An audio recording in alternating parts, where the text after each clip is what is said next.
Hello बच्चों, चलिए अपनी 10th की नेक्स्ट वीडियो की तरफ चलते हैं। लास्ट वीडियो में हम लोगों ने पढ़ा था कि सीरीज और पैरेलल कॉम्बिनेशन के क्या कॉन्सेप्ट्स रहते हैं हमारे। ठीक है बेटा, सीरीज और पैरेलल में किस तरीके से कनेक्शंस होते हैं, किस तरीके से ओवरऑल यानी इक्विवेलेंट रेजिस्टेंस को मेजर किया जाता है, ये चीज़ हमने लास्ट वीडियो में सीखा। अच्छा बेटा, एक चीज़ और जो वहाँ इम्पोर्टेंट थी, आपके लिए सीखनी ज़रूरी थी, वो आप एक बार फिर से सीख लीजिए कि पोटेंशियल किस तरीके से डिवाइड होता है सीरीज कॉम्बिनेशन में, और पैरेलल कॉम्बिनेशन में पोटेंशियल डिवाइड क्यों नहीं होता। इंपॉर्टेंट पॉइंट है, इसलिए दोबारा बता रहा हूँ। अब यहाँ देख लीजिए एक बार। देखिए बेटा, सबसे पहले मैं बात करता हूँ एक बैटरी की। बैटरी क्या होती है बेटा? बैटरी जो होती है बेटा, वो सोर्स होती है पोटेंशियल डिफरेंस का। मींस बैटरी है तो पोटेंशियल है, वोल्टेज है, पोटेंशियल डिफरेंस है। बैटरी नहीं तो कुछ भी नहीं, जो देगा वो यही देगा। मान लिया ये बैटरी 20 वोल्ट की है बेटा। कितने वोल्ट की है? 20 वोल्ट की है। ठीक है, अब इसमें मैंने रेजिस्टेंस लगा दिए 3। फर्स्ट रेजिस्टेंस, ध्यान से समझिएगा बेटा। फर्स्ट रेजिस्टेंस, ये इसका एक टर्मिनल है और ये इसका दूसरा टर्मिनल है। इसके एक टर्मिनल से अगले रेजिस्टेंस का सिंगल टर्मिनल जोड़ दिया, ये, और ये मैंने जोड़ दिया यहाँ। अब आपको दिख रहा है मैंने दो रेजिस्टेंस पर एक बैटरी लगाई है। कितने वोल्ट की? 20 वोल्ट की। इतनी बात बेटा आपके समझ में आती है। ठीक है, अब मैंने बोला ये कुछ रेजिस्टेंस होगा, ये कुछ रेजिस्टेंस होगा, क्या फर्क पड़ता है? कुछ ना कुछ होंगे। मान लिया ये 5 ओम का रेजिस्टेंस है और ये भी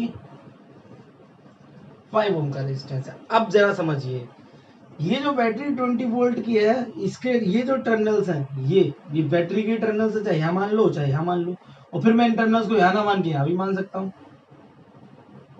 ये इस तरीके से ये बैटरी के टर्मिनल्स हो गए। बैटरी कितने वोल्ट की है बेटा? 20 वोल्ट की। कितने वोल्ट की है बेटा? 20 वोल्ट की। तो जो पॉजिटिव टर्मिनल होता है वो होता है हायर पोटेंशियल,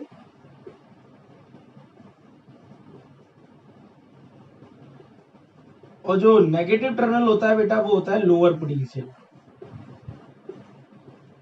ये क्या मतलब हुआ? याद करिए, मैंने आपको बताया था। यहाँ देखिए, मैंने कहा था एक पॉजिटिव चार्ज होगा, उसका क्या होगा? फील्ड होगा।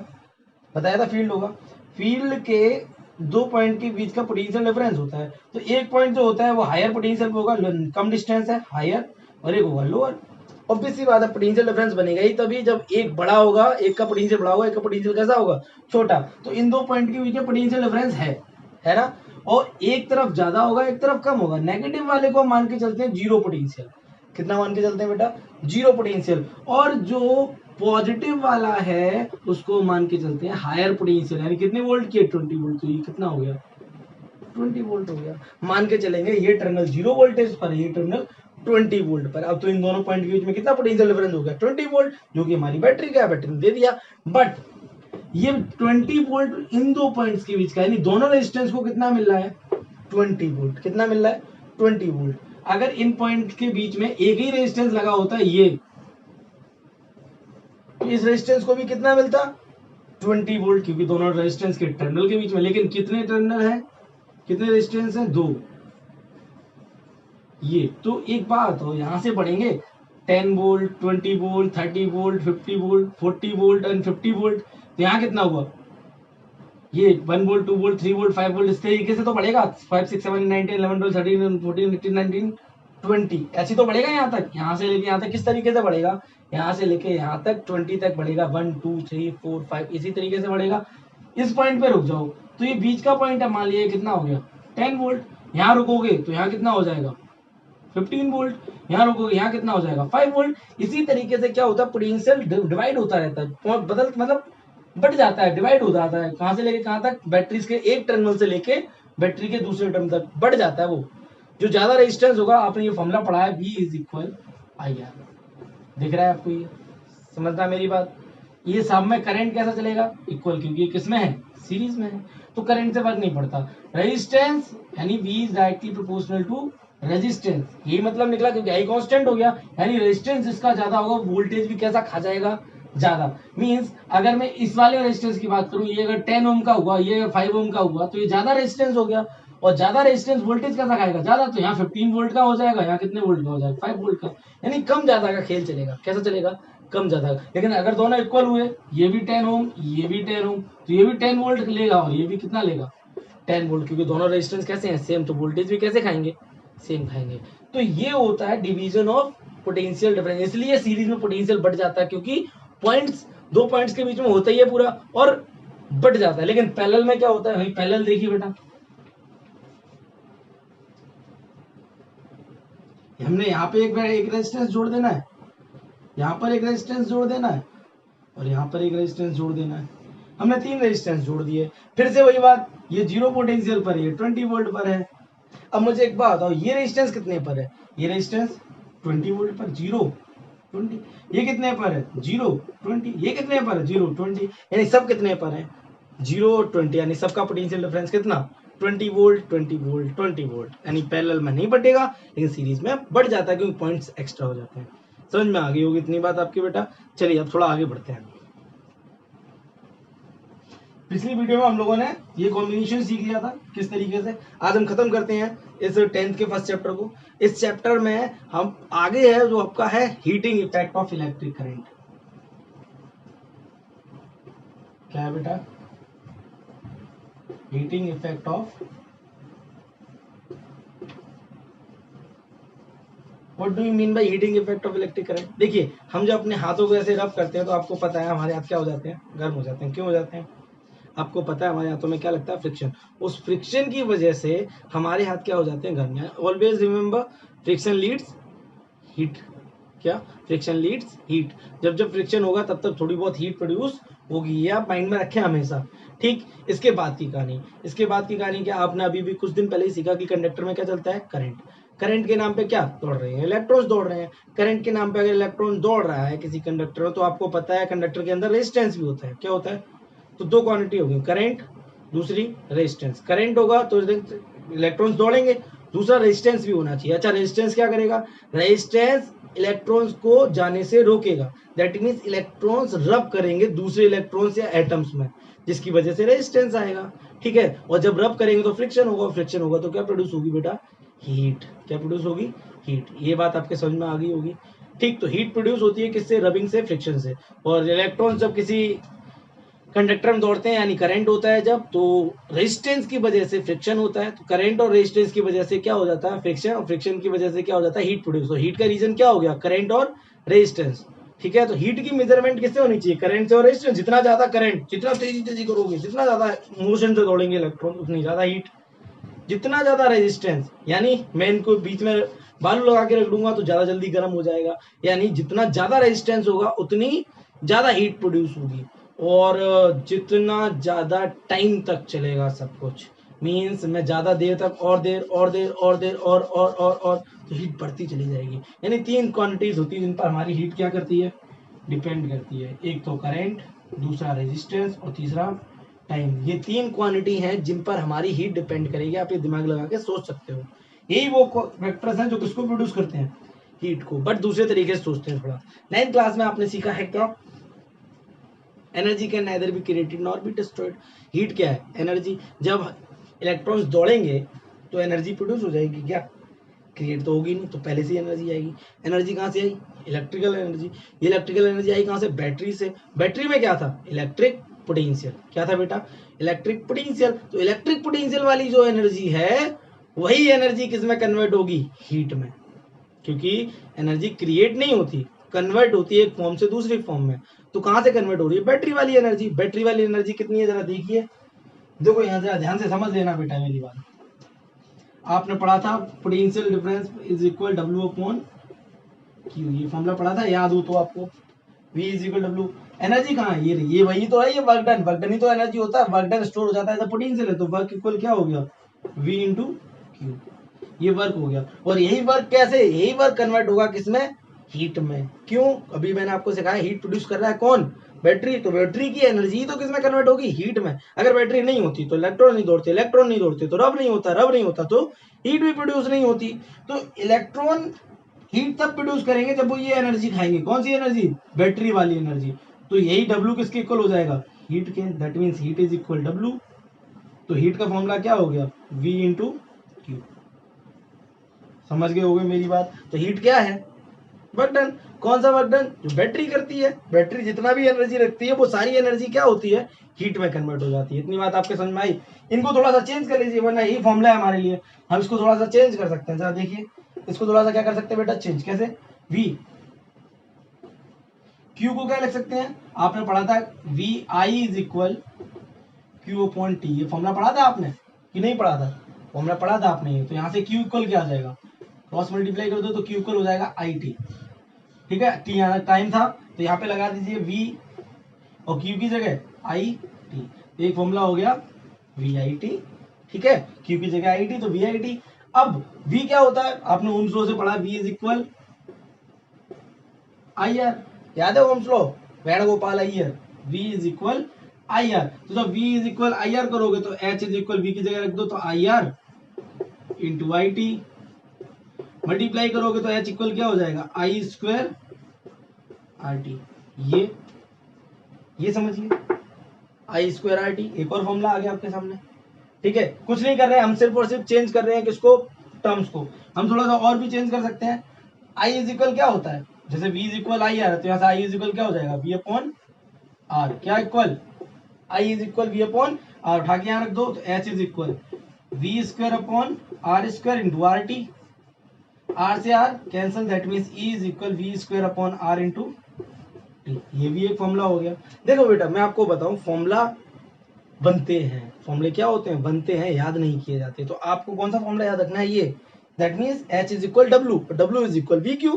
फॉर्मूला वो वाला, क्योंकि वर्क की हमारी क्या होती है, एनर्जी। मैंने ये सीखा आपने 9th क्लास से।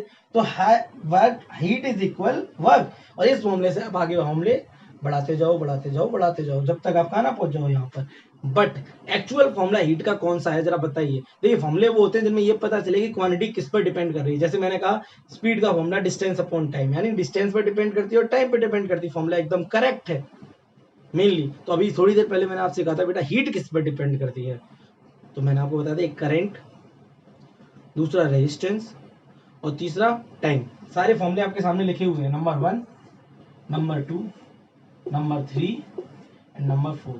जरा आप बेटा बताओगे किसमें आपको एक्चुअल क्वांटिटीज नजर आ रही है। इसमें V और Q डायरेक्ट नहीं दिखती है, डायरेक्ट नहीं बता सकते, इस पर डिपेंड करता है। इसमें करंट है, वाओ, लेकिन रेजिस्टेंस नहीं है।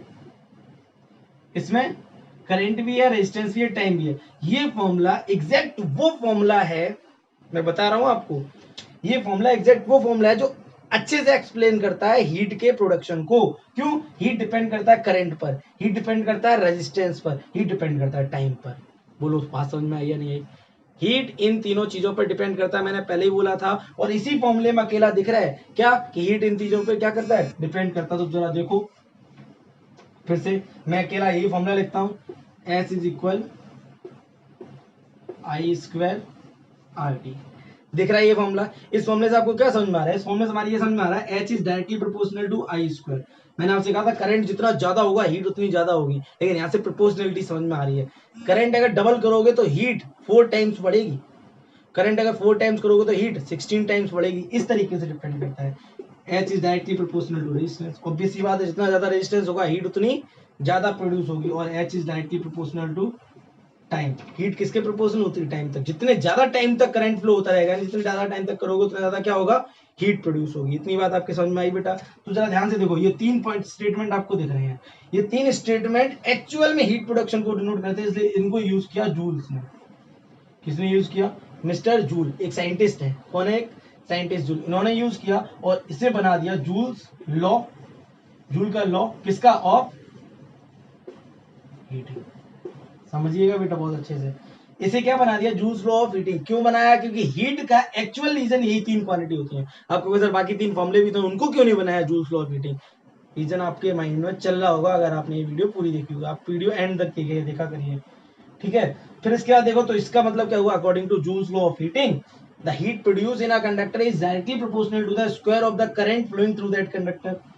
सेकेंड पॉइंट क्या हो जाएगा, the heat produce in a conductor is directly proportional to the resistance of that conductor. The heat produce in a conductor is directly proportional to the time for which the current flowing through the conductor. ये बात समझ में आई, इसे हम बोलते हैं joules law of heating. ये heat के बारे में था, हीट कैसे प्रोड्यूस होती है, ये बात आपके समझ में आई।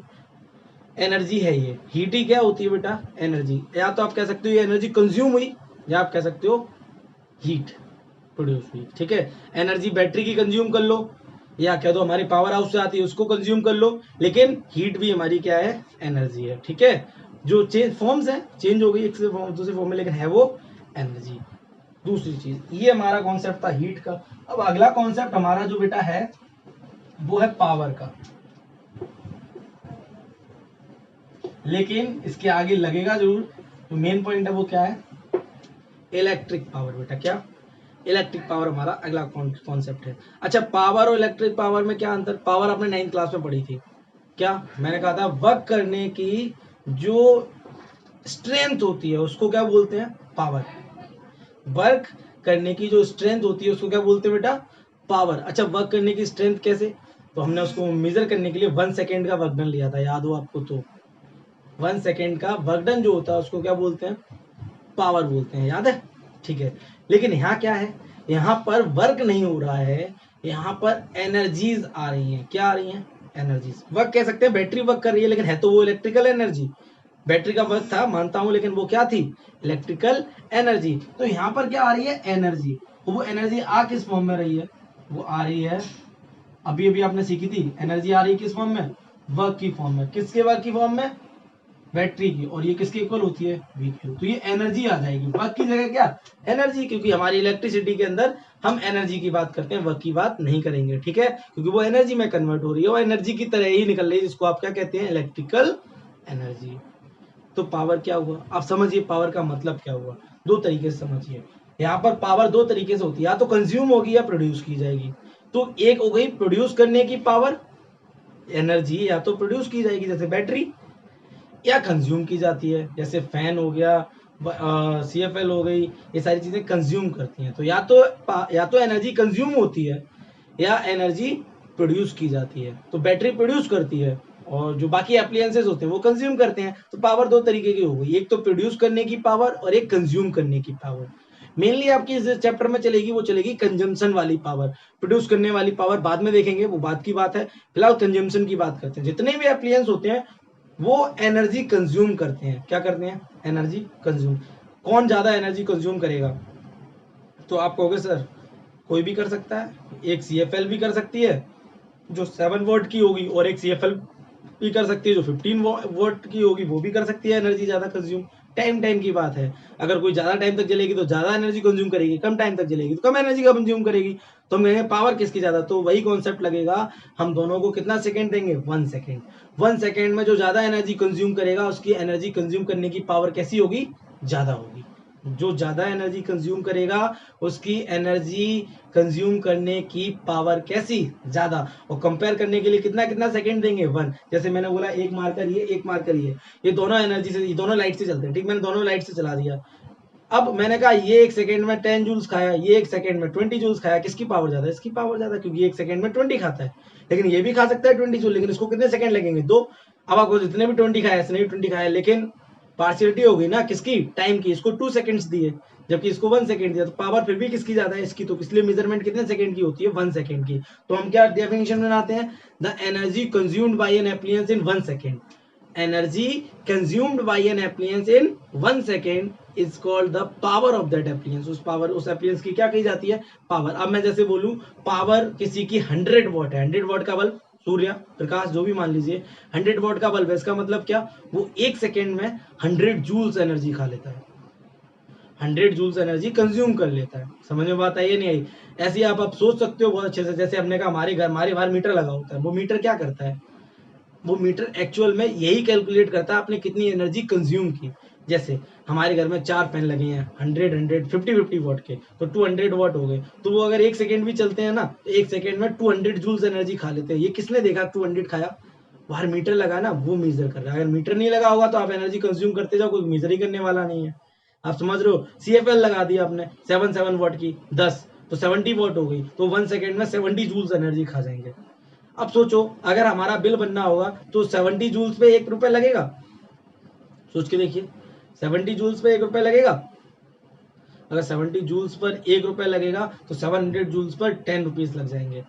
और लेकिन हमारे घर में 1 सेकंड के लिए बल्ब नहीं जलता, बहुत टाइम तक जलता, तो ऐसे बिल बहुत बन जाएगा। है ना। तो इस पे मैं थोड़ी देर में आता हूँ, फिलहाल पावर्स को समझते हैं। तो पावर क्या होता है, the energy consumed in 1 second, energy consumed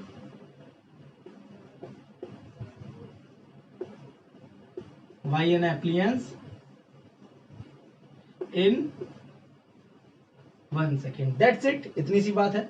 that means अगर टी टाइम में कोई ई एनर्जी कंज्यूम करता है तो 1 टाइम में कितनी करेगा, ई अपॉन टी, और 1 टाइम में जितनी एनर्जी कंज्यूम होती है उसे क्या कहते हैं, पावर। तो पावर का फॉर्मूला क्या हो गया, एनर्जी अपॉन टाइम। क्या हो गया बेटा, एनर्जी अपॉन टाइम। किसी की एनर्जी चाहिए हो कि उसने कितनी एनर्जी कंज्यूम की, तो एनर्जी का फॉर्मूला क्या हो जाएगा, पी इंटू टी। समझिए आप मेरी बात, है ना, सिंपल सी बात है। एनर्जी फॉर्मूला क्या हो गया, पी इंटू टी। यहाँ से एनर्जी की यूनिट निकालोगे तो पावर की होती है वॉट, सीखी आपने 9th क्लास में, और टाइम की होती है सेकेंड। तो एनर्जी जूल इक्वल क्या हो गया, वॉट इंटू सेकेंड हो गया। सिंपल सी, वॉट इंटू सेकेंड भी किसकी यूनिट होती है, एनर्जी की, वॉट सेकेंड। ठीक है, फिलहाल यहाँ जाइए आप, पावर इक्वल क्या हो गया, ई अपॉन टी। अब फॉर्मूले हम बना सकते हैं, एनर्जी किसके इक्वल होगी, वर्क डन के, जितना बैटरी वर्क करेगी, तो डब्ल्यू अपॉन टी, सिंपल। चलिए डब्ल्यू किसके इक्वल हो जाएगा, वी क्यू इंटू टी। अच्छा वी क्यू कैसे हुआ, आपको पता था, वी इज इक्वल क्या होता है, डब्ल्यू अपॉन क्यू, ये याद है formula, V is equal W upon Q. तो W equal V Q, Q upon T क्या हो गया, आई, तो टी इक्वल क्या हो गया, V I. Q upon T current की डेफिनेशन याद करिए, आई आई हो गया। वी इक्वल क्या होता है, I R, Ohm's law, V is equal I R, यहाँ आई आर रखोगे, I I square, P is equal I square R हो गया, simple, P is equal I square R हो गया। आई इक्वल क्या होता है, वी अपॉन आर, यहाँ रख दीजिए, V square upon R, R से आर कट गया, तो पी इज इक्वल क्या होगा, वी स्क्वायर अपॉन आर हो गया। ये सिंपल सी कैलकुलेशन है, आप इनको बना सकते हो। फिर मैं आपसे फिर कह रहा हूँ, फॉर्मूले सारे याद करने हैं जी, नहीं, फॉर्मूला कौन सा याद करना है, ये फिर कॉन्सेप्ट लग जाएगा, एनर्जी कहाँ से आ रही, बैटरी से, बैटरी कहाँ से, जो वर्क होगा, सिंपल सी बात। आप समझ पा रहे हो मैं जो कह रहा हूँ, दैट मीन्स बहुत सिंपल सी बात ये है कि फॉर्मूले आपको रटने नहीं है, फॉर्मूले आपको बनाने हैं, सिंपल से बन जाएंगे। ठीक है, तो ये आपका था कॉन्सेप्ट किसका, पावर का। किसका कॉन्सेप्ट है बेटा, पावर का कॉन्सेप्ट है ये। ठीक है, और पावर के फॉर्मूले पे कुछ आपके क्वेश्चंस भी बन जाएंगे। ठीक, एक होती है आपकी, मैं बता दूं, फॉर्मूले आप याद कर लीजिएगा, याद क्या, मैं फिर कह रहा हूँ, याद करने जैसा कुछ भी नहीं है। एक होती है आपकी वोल्टेज पावर रेटिंग, ये चीज क्या है बेटा, वोल्टेज पावर रेटिंग, नाम से लग रहा है, वोल्टेज पावर रेटिंग, रेट कर दिया जाएगा, रेट होता है चिपकाना, यानी चिपका दिया जाएगा किसी भी एप्लायंस के ऊपर, और वोल्टेज और पावर बता दी जाएगी, इसी को बोलते हैं वोल्टेज पावर रेटिंग। जैसे मैंने कहा, एक सूर्य बल्ब लेके आया मैं, और सूर्य बल्ब पे लिख दिया 100 वोल्ट, सॉरी 100 वॉट 220 वोल्ट, देखना उस पर लिखा होगा ये 100 वॉट क्या है, उसकी पावर बता दी, वोल्ट, वोल्ट क्या, वो उतने वोल्टेज पर चलेगा, यानी किसी की वोल्टेज पावर रेटिंग ये बताती है कि वो एप्लियंस कितनी पावर का है, यानी कितनी एनर्जी कंज्यूम करता है 1 सेकेंड में, और कितने वोल्टेज पर यूज किया जाना है। समझ में आई बात या नहीं आई, मींस वो कितने वॉट का है, कितनी एनर्जी कंज्यूम करने वाला एप्लियंस है, और कितने वोल्टेज पर यूज करोगे, यानी वोल्टेज कितना, आप सबको पता होना चाहिए, हमारे घर में वोल्टेज 220 वोल्ट आता है, कितना आता है बेटा, 220 वोल्ट। ठीक है, हमारे सबके घर में इतना ही आता, तो एप्लियंस भी मोस्टली कितने वोल्ट के आते हैं, 220 वोल्ट के ही आते हैं। ठीक है, तो हर एक के ऊपर मोस्टली क्या लिखा है, 220। अच्छा, पावर रेटिंग दी क्यों जाती है, इसलिए ताकि आपके माइंड में ये चीज होनी चाहिए कि किस चीज को ज्यादा यूज करने से, किस चीज को ज्यादा यूज करने से ज्यादा पैसे आएंगे, लगेंगे, कितनी ज्यादा किससे एनर्जी खर्च होगी। अब जैसे चार्जर होता है, चार्जर कितने वोल्ट का होता है, 2 वोल्ट, 3 वोल्ट, 5 वोल्ट, 12 वोल्ट, बहुत कम वोल्टेज का होता है, तो कम एनर्जी खाता है। एक और बहुत बड़ी वो होती है कि लोग समझते नहीं इस चीज को, कि अगर चार्जर है जैसे बोर्ड में लगा छोड़ दिया, आपको पता है उसको आपने फोन में नहीं लगाया, तो सर्किट कंप्लीट हुआ क्या, अगर चार्जर फोन में नहीं लगाया तो सर्किट कंप्लीट हुआ, नहीं हुआ, और सर्किट कंप्लीट नहीं होगा तो करंट फ्लो होगा, सिखाया था मैंने आपको, नहीं होगा। जब करंट फ्लो नहीं होगा तो एनर्जी कंज्यूम होगी, नहीं होगी। लेकिन फिर भी हम ये कहते हैं चार्जर बंद कर दो, बिजली खर्च हो रही, भाई चार्जर खुला रहने दो, कोई प्रॉब्लम नहीं, चलेगा ही नहीं, है ना, वो चलेगा ही नहीं बिल्कुल भी। चलिए, वोल्टेज पावर रेटिंग आप समझ गए। अच्छा, इस वोल्टेज पावर रेटिंग का एक फायदा होता है बेटा, इससे आपको उस एप्लियंस की वोल्टेज पता चल जाती है और पावर पता चल जाती है। फिर आप अपने फॉर्मूले यूज करके, एक होता है P इज इक्वल वी आई, इससे आप वोल्टेज और पावर को यूज करके करंट पता कर सकते हो कि उस सर्किट, वो एप्लियंस सर्किट से कितना करंट खींचेगा। और एक होता है P is equal V square upon R, power और वोल्टेज जो कि गिवन होगी वोल्टेज पावर रेटिंग से, इसका यूज करके आप उसका रेजिस्टेंस भी बता सकते हो कि वो एप्लियंस कितने रेजिस्टेंस का है। समझ गए होगे आप ये बात। तो ये थोड़ी सी हेल्पिंग होती है, ये चीज मैं आपको लास्ट वीडियो में बता दूंगा जब मैं आपके लिए थोड़े से न्यूमेरिकल्स लेके आऊंगा हर एक टॉपिक से रिलेटेड थोड़ा थोड़ा। ठीक है, तो ये हो गया आपका पावर से रिलेटेड। अच्छा एक चीज और मैं आपको बताऊं, पावर से आप ये पता कर सकते हो एनर्जी कितनी खाएगा वो। ठीक है, मान लिया तो पावर तो आपकी वॉट्स में होती है। ठीक है, वॉट की यूनिट हो गई पावर की। ठीक है, तो यहां से पहले एक चीज और है, 1 वॉट की डेफिनेशन ये भी सीख लो। 1 वॉट कितना होता है, क्वेश्चन मार्क। तो मैंने आपको बताया formula P is equal E upon T, ये फॉर्मूला याद होगा आपको, अभी बताया था। तो एनर्जी कितनी कर दो 1 जूल, टाइम कितना कर दो 1 सेकेंड, तो ये कितनी हो जाएगी 1 वॉट। ऐसे ही मैंने सिखाया आपको, तो आप इसकी डेफिनेशन बना सकते हो। When an appliance consumes 1 joule energy in 1 second, then the power of that appliance is 1 watt. Simple. The power of an appliance is said to be 1 volt when it consumes 1 joule energy in 1 second. ठीक है बेटा, ये बात आपके समझ में आ गई। अगली चीज ये देखिए कि अगर अब थोड़ा इमेजिन करना है ना, हमारे पास 100 वॉट का एक प्रकाश का बल्ब है, उसे आपने सिर्फ 1 सेकेंड जलाया तो 100 जूल्स एनर्जी खर्च हो गई। ठीक है, 10 सेकेंड जला दिया 1000 जूल, 60 सेकेंड चला दिया 6000 जूल। अब सोचो गवर्नमेंट एनर्जी दे रही है, हमें बिजली दे रही है, वो अगर 1 जूल पे 1 रुपए लगाए तो 1 मिनट बल्ब जलाने का पैसा आपसे लगेगा 6000 रुपए। 1 मिनट बल्ब जलाने का, क्या आप पे इतने पैसे लगते हैं? सोचिए आपका बिल कितना आता है, 2000, 3000, 4000, 5000 मोस्टली, वो भी किसका, मंथली। 1 मिनट बल्ब जलाने का नहीं आता है ना। तो ये कैसे हो गया, तो आप समझिए 1 जूल पे 1 रुपये लगाना गवर्नमेंट को शोभा नहीं देता, क्योंकि ये बहुत महंगा हो जाएगा हम लोगों के लिए। ये हम लोगों के लिए कैसा हो जाएगा, बहुत महंगा हो जाएगा। तो हम क्या करते हैं, बड़ी यूनिट बनाते हैं। क्या बनाते हैं, बड़ी यूनिट, जो आपने 9th क्लास में पढ़ी, जिसको हम कहते हैं कॉमर्शियल यूनिट। किसकी, of energy, commercial unit of energy, जिसको आप कहते हो किलो वॉट आर। याद होनी चाहिए, 9th में आपने पढ़ी है, किलो वॉट आर, या फिर इसको बोलते हैं यूनिट। ये बनी कैसे है, ये 2 पार्ट से बनी है, किलोवाट इंटू आर। किलोवाट क्या है, पावर, ये क्या है, टाइम, तो ये बन गई एनर्जी। यानी जब एक एप्लियंस कितना 1 किलोवाट एनर्जी 1 आर, यानी जब एक एप्लियंस कितने 1 किलोवाट का कितने घंटे चलाया जाएगा, 1 आर चलाया जाएगा। 1 किलोवाट का एप्लियंस 1 आर यूज किया जाएगा, तो एनर्जी कितनी हो जाएगी, 1 इंटू 1 किलोवाट आर। यानी अब जरा आप सोचिए कितने जूल्स हो गई है, 1 किलोवाट का मतलब हो गया बेटा 1000 जूल्स। कितना हुआ, 1000 वॉट, और 1 आवर का मतलब हो गया 3600 सेकेंड्स। ये कितना हो गया 3600 है ना, इंटू 3 जीरो यानी 000 और वॉट सेकेंड। वॉट सेकेंड क्या हो जाता है, जूल। यानी 1 किलोवाट आर हो गया 3.6 into 3 4 5 6, 3.6 into 10 to the power 6 joule. इतना जूल, मतलब आप समझिए जरा 36 लाख जूल्स पर गवर्नमेंट आपसे 2 या 3 या 2.5 रुपए लेगी। यानी वो एक मानेगी, उस एक पर जो भी लगाएगा वो आप पे पैसा लगेगा, उस एक पर 1 किलोवाट आवर 36 लाख जूल्स। समझ गए। तो ये गवर्नमेंट ने देखा, क्योंकि हम महीने भर में बहुत सारी बिजली यूज कर लेते हैं, और 1 जूल पे लगता तो हम पैसे नहीं भर पाते। सोचो 1 जूल पे लगता तो 36 लाख जूल देना पड़ता हमें, कितने, 1 घंटे चलाने का, किसका, 1 किलोवाट का एप्लियंस। तो आप समझ पा रहे होगे मेरी बात। तो ये बन गया आपका क्या, वह एक यूनिट कॉमर्शियल। इस कॉमर्शियल यूनिट के क्या लगते हैं, पैसे। जैसे उसने बोला कि हम 1 यूनिट के 5 रुपए लेंगे, तो बस हम ठीक है, हम देख लेते हैं हमारा बल्ब कितना जला। 100 वॉट का बल्ब अगर 10 घंटे जलेगा, 100 वॉट का बल्ब अगर 10 घंटे जलेगा तो 1 किलोवाट आवर एनर्जी खाएगा। कैसे, जरा देखो, एनर्जी इक्वल क्या हो जाएगा, P इंटू टी। वॉट कितना है, 100 वॉट, कितने वॉट का है, 100 वॉट का है। अब 100 वॉट का मतलब कितना हो गया, 0.1 किलोवाट। किलोवाट आरी तो मेजर करने हैं, 0.1 किलोवाट, और कितने घंटे चला, 10 आवर्स। ध्यान रख दीजिए, अगर आप यहाँ रखोगे तो आपको मिलेगा 0.1 किलोवाट और कितना, 10 आवर। यानी एनर्जी कितनी हो गई, 1 किलोवाट आवर। यानी अगर आपने 10 घंटे जलाया तो 1 10 घंटे एक बल्ब जलाने का आपसे सिर्फ 5 रुपए लगेगा।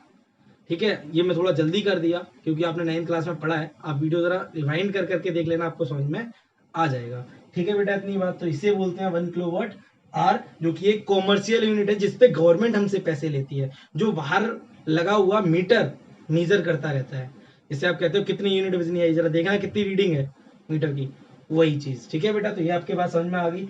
ये आपका एक टॉपिक था। एक लास्ट टॉपिक आपका है, फिर उसके बाद अगली वीडियो में न्यूमेरिकल्स करेंगे। वो लास्ट टॉपिक आपका है कि घर की जो वायरिंग होती है वो सीरीज में होती है, पैरेलल में होती है। तो आप इसके लिए समझिए, जो घर की वायरिंग होती है, घर में लगा हुआ हर एप्लियंस 220 वोल्ट पे चलने वाला है। कितने वोल्ट पे चलने वाला है बेटा? 220 वोल्ट पे। तो अगर आप सारे एप्लियंस को सीरीज में कनेक्ट कर देंगे, तो आपने अभी पीछे सीखा था, इसी वीडियो में भी मैंने बताया, सीरीज में एप्लियंस को कनेक्ट करने से वोल्टेज बढ़ जाता है। 220 वोल्ट अगर 10 एप्लियंस में भी बटा तो सबको 22 वोल्ट मिलेगा। एप्लियंस चलेगा ही नहीं, बहुत डिम जलेगा, घूमेगा ही नहीं, पंखा धीरे धीरे घूमेगा। और अगर आपको सबको चलाना है तो आप किस में लगा दीजिए? पैरेलल में। तो पैरेलल में सबको कितना मिलेगा? 220 वोल्ट 220 वोल्ट 220 वोल्ट। तो ये कुछ फायदे हैं जो एप्लियंस को पैरेलल में लगाने से यूज होते हैं।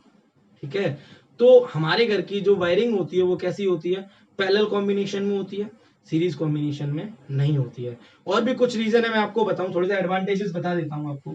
जैसे मैंने कहा, ये एक बल्ब लगाया मैंने, ये एक बल्ब लगाया मैंने, और ये एक बल्ब लगाया मैंने। ठीक है, और ये मैंने लगा दिया बैटरी। ठीक है, पॉजिटिव नेगेटिव, देखना जरा ध्यान से। मैंने यहां लगा दिया एक स्विच। ये स्विच का सिंबल होता है बेटा सर्किट में।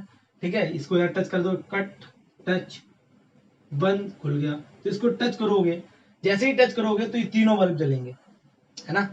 और अगर आपने इसको बंद किया तो पूरा सर्किट टूटेगा और ये तीनों बल्ब बुझ जाएंगे। अब पता चला ये बाथरूम का बल्ब है, ये जलना चाहिए, ये तो बंद हो जाए, तो क्या हम इनको सेपरेट स्विच दे सकते हैं? नहीं दे सकते। तो सीरीज कॉम्बिनेशन में हम सेपरेट स्विच नहीं दे सकते। जबकि पैरेलल में क्या होगा? एक बल्ब, दूसरा बल्ब, तीसरा बल्ब, ये बैटरी लगा देंगे यहां पर। देखिए ना ध्यान से, मैंने एक स्विच यहां लगाया, एक स्विच यहां लगाया, और एक स्विच यहां लगाया। अब जरा देखना, मैं अगर इसको बंद करूंगा ये जलेगा, ये दोनों बुझे रहेंगे। इसको बंद करूंगा ये दोनों जलेंगे, इसको बंद करूंगा, यानी मेरी मर्जी है, मैं जिसको जलाऊं उसको जलाऊं, बाकी बंद हो जाएंगे। ये आप कहोगे सर तो मैं इसमें यहाँ पे लगा दूं स्विच, तो बात वही रहेगी बेटा, सारे बंद होंगे, सारे बुझेंगे। यानी हम सेपरेट स्विच प्रोवाइड नहीं करा सकते, सीरीज कॉम्बिनेशन में, पैरेलल कॉम्बिनेशन में प्रोवाइड करा सकते हैं। ये एक चीज और देखिए, अगर मैं यहाँ पर एक बल्ब को खराब कर दूं, मान लिया ये बल्ब ओवरलोडिंग की वजह से फूक गया, ओवरलोडिंग सेकंड चैप्टर में आएगा, मैं बताऊंगा आपको। फूक गया, फूक जाने के बाद होता है उसका जो फिलामेंट होता है वो टूट गया। फिलामेंट के टूटने से क्या हुआ बेटा? इसका सर्किट ही टूट गया, और जैसे ही टूटा तो ये भी बंद हो जाएगा, ये भी बंद हो जाएगा, सर्किट ही टूट गया। सर्किट टूट गया तो पूरा सर्किट बंद होता है फिर, है ना। लेकिन यहाँ पर अगर ये बल्ब खराब हो गया तो ये चलते रहेंगे। तो एक एडवांटेज क्या हो गया बेटा, कि अगर कोई एक एप्लियंस गलती से खराब भी हो जाता है तो बाकी सभी एप्लियंसेस क्या करते रहेंगे? प्रॉपरली अपना वर्क करते रहेंगे। तो ये कॉन्सेप्ट है कुछ, ठीक है, किसके? सीरीज कॉम्बिनेशन के ऊपर पैरेलल कॉम्बिनेशन का एडवांटेज। और भी एडवांटेजेस हैं, जैसे पैरेलल कॉम्बिनेशन का ओवरऑल रेजिस्टेंस कम हो जाएगा। अब रेजिस्टेंस कम हो जाएगा तो आपको पता है बिजली का बिल भी कैसा आएगा? कम आएगा, क्योंकि आपको पता है P इक्वल क्या होता है? VI ये फॉर्मूला आपने पढ़ा है, P इक्वल क्या होता है? VI। और अगर आप इसको ध्यान से देखें तो ये यहाँ से I² R भी बन जाएगा, और यहाँ से रेजिस्टेंस ज्यादा, रेजिस्टेंस ज्यादा तो पावर ज्यादा, और पावर ज्यादा तो एनर्जी ज्यादा, एनर्जी ज्यादा तो आपको पता है बिल भी कैसी आएगी? ज्यादा आएगी। तो रेजिस्टेंस कम होना चाहिए, तो पैरेलल में रेजिस्टेंस कम हो जाता है सर्किट का, और सर्किट का रेजिस्टेंस कम हो जाएगा तो बिल भी कैसा आएगा? कम आएगा। तो ये कुछ आपके एडवांटेजेस है इस चैप्टर में, मेरे हिसाब से इतना ही कुछ है। ठीक है, और आपको और भी कुछ छोटे छोटे डाउट्स भी होते हैं तो आप जरूर कंफर्म करें, उन चीजों को जरूर पूछें मुझसे। ठीक है, क्योंकि ये चैप्टर आपके लिए अच्छा है, सेकंड चैप्टर के लिए आपका ये चैप्टर बड़ा इंपॉर्टेंट साबित होने वाला है। ठीक, एक लास्ट वीडियो इस चैप्टर पे और बनेगी जिसमें मैं कुछ न्यूमेरिकल्स, इंपॉर्टेंट न्यूमेरिकल्स लेके आऊंगा और आपके सामने रखूंगा। ठीक है, तब तक के लिए धन्यवाद और ख्याल रखिए।